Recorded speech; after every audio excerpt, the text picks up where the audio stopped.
মুসলমান হিন্দু নয়, মমতা বাংলার মানুষের হৃদয়ে রাজ করে, মানুষের ভোট পায়। মানুষ যখন আবার বলে যে হিন্দু মুসলিম শিখ ইসাই আমরা সবাই ভাই ভাই একসাথে থাকতে চাই, তাই বারবার বাংলায় মমতা ব্যানার্জিকে চাই, মমতা ব্যানার্জিকে চাই, মমতা ব্যানার্জিকে চাই।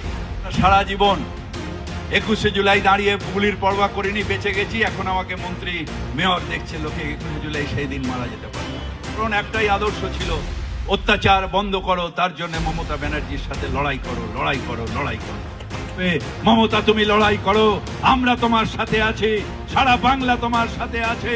সমগ্র বাংলার সম্মানের জন্য মমতা তুমি লড়াই করো, আমরা তোমার সাথে আছি, আমরা তোমার সাথে আছি, আমরা তোমার সাথে আছি। মানে জিজ্ঞাসে কঞ্জন কান্ডারি বলো ডুবিছে মানুষ সন্তান মোর মার, আর সেই কান্ডারির নাম মমতা বন্দ্যোপাধ্যায়।